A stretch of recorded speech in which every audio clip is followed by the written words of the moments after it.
to see no one dancing, laughing, screaming, crying, running, thinking, take a beating and cry. I need more. I don't break down for.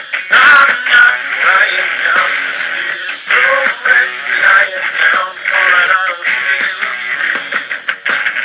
Soul wreck cries out the moment, innocent somehow ignoring. I won't break down, no one to see or watching me. Alright, let's begin. This is Kyle Johnston mic'd up. You can find my work on Twitter at KJohnstonMic'd up. You can find my work on my blog site, my website, kylejohnstonmic'dup.wordpress.com.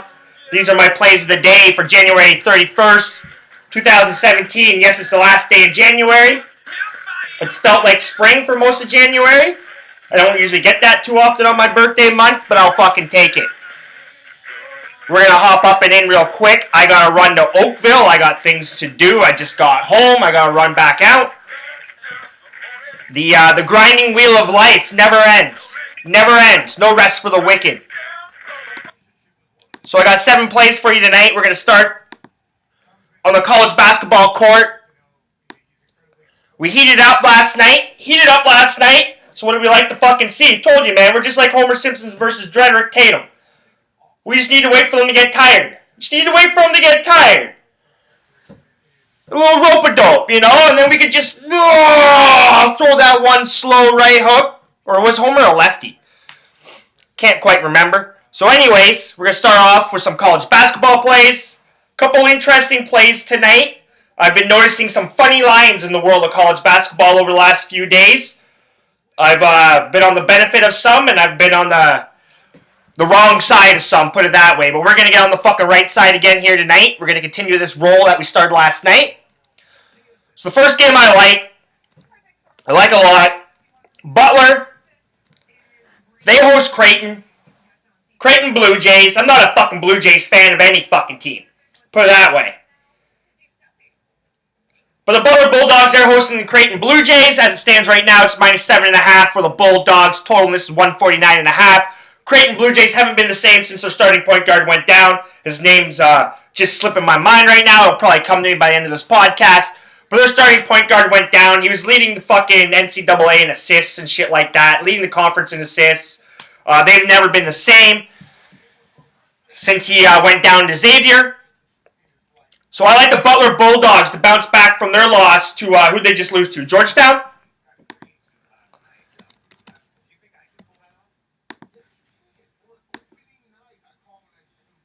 I like the Bulldogs to bounce back from their loss against Georgetown. Just had to double check that. So I like the Butler Bulldogs to cover -7.5. They're a very good fucking team. Very good home squad. They're not going to lose 2 in a row.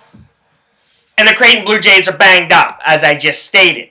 Now, we're going to get to a couple weird lines here in the college basketball world. Ohio State. Not typical Ohio State basketball. Not typical of the powerhouse of the Big Ten. Obviously, the football program's still fucking running along. But their basketball program stalled a little bit over the last couple of years. Right now, though, they're -3.5 point favorites. It opened up at 2.5 against Maryland. The Terrapins. Total's 141.5. I'm going to jump on the Ohio State. The Ohio State. At -2.5. I grabbed it a lot earlier in the day. I feel a lot more confident at -3.5. I actually saw it go up to 3, then it went back down to 2.5. And right then and there, I knew someone was fucking up with this line. I knew Maryland's by far the fucking better team. By far. What are they, 7-3 in conference play? 7-1 in conference play are the Terrapins. 3-6 is Ohio State. But I like Ohio State to win and cover the 3.5 or 2.5. Depends when you got it throughout the day. Right now it's 3.5, so you might as well jump on it now. And I look for them to upset Maryland at home. Now another weird game that caught my eye was Colorado State. They're hosting Boise. We've seen a big swing in this game. There's about basically a pick-em. Boise State was maybe a minus half a point, maybe minus a point, depending on what your books are. But right now, Colorado State's sitting at minus 1.5. It was up to minus 2 not too long ago. It's going to be a very tight fucking game. But I like Colorado State. I like the Rams to cover against Boise State. And I watch a lot of Boise State college sports. Big fucking Boise State Broncos football fan. Boise State's my NCAA football team, and Michigan's my NCAA basketball team. You know, I'm part of this fucking new breed. I didn't really grow up with the alma maters and all that kind of shit, you know. I got into Boise State during the Fiesta Bowl. Obviously, we all know about the Fiesta Bowl with Johnston. The Statue of Liberty play, proposing to his girlfriend. Big Michigan Wolverine fucking fan. Been like that for a long time. But I like the Colorado State Rams upset Boise tonight. Not really an upset. Well, I guess it is and it is and it isn't. Boise State's having a very good year in the Mountain West this year. But so is Colorado. They've been fucking covering fucking machines of Colorado. So I like the Rams to cover against Boise. And finally on the college basketball board, Wyoming. They're in San Diego to take on the Aztecs. Right now it's 10-point spread for the San Diego Aztecs. Total's 140.5. Now, San Diego, they just got back one of their better players from injury, which is definitely going to change the dynamic of that team. They're scoring more points than usual at home this season.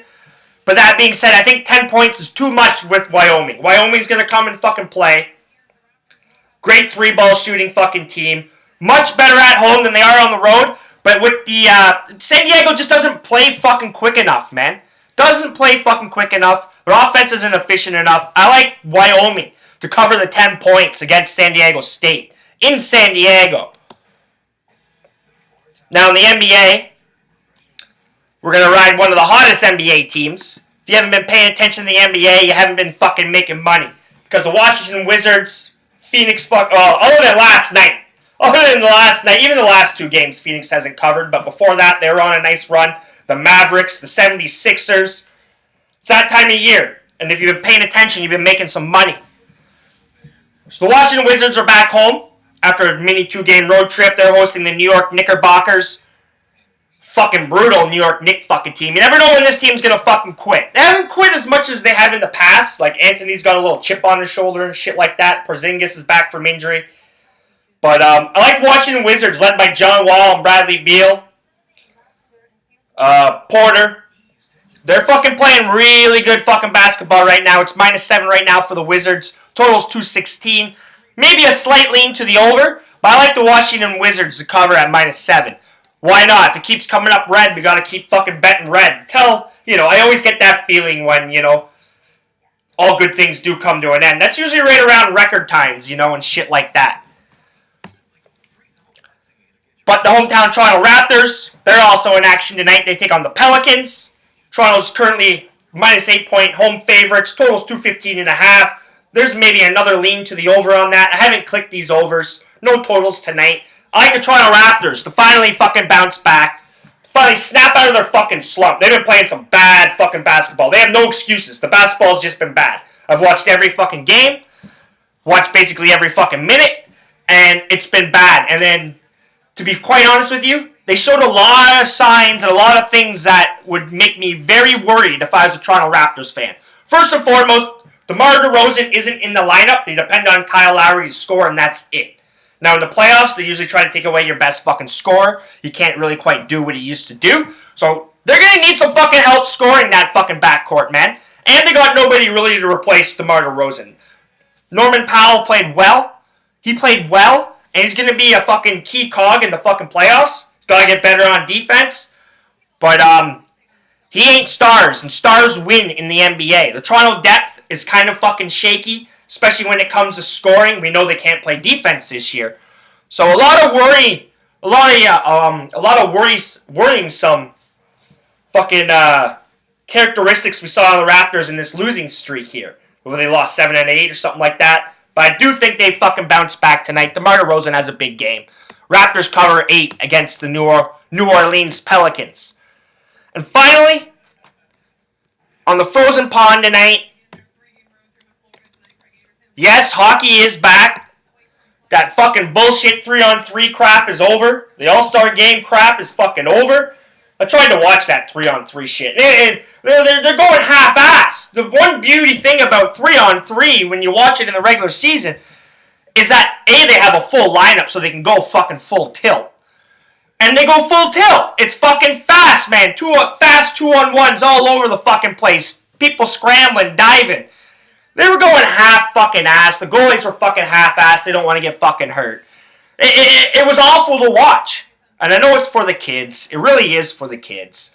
But come on, man. Awful to watch if you didn't have any cash on it. But the Toronto Maple Leafs, they're in Dallas. They're in Big D tonight. Take on the Stars. God, the Stars suck.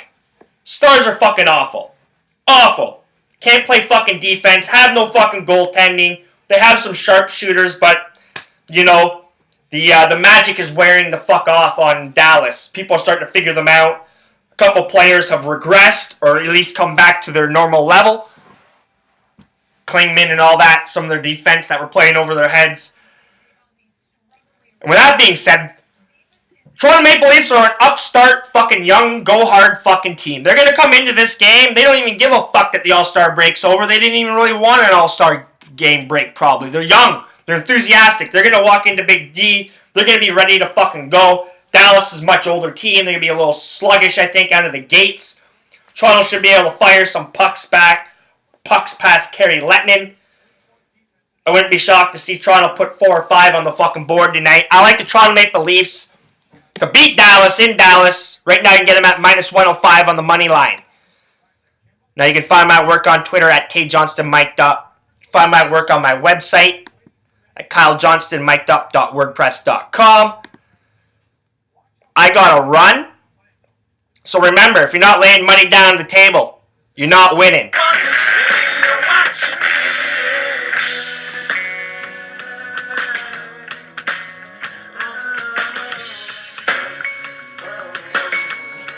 And yes, that little beam of light did fucking piss me off here.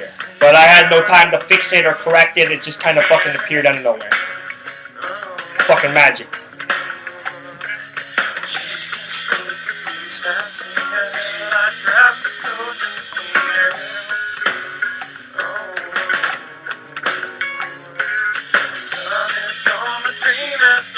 Thanks, but I'll see myself now.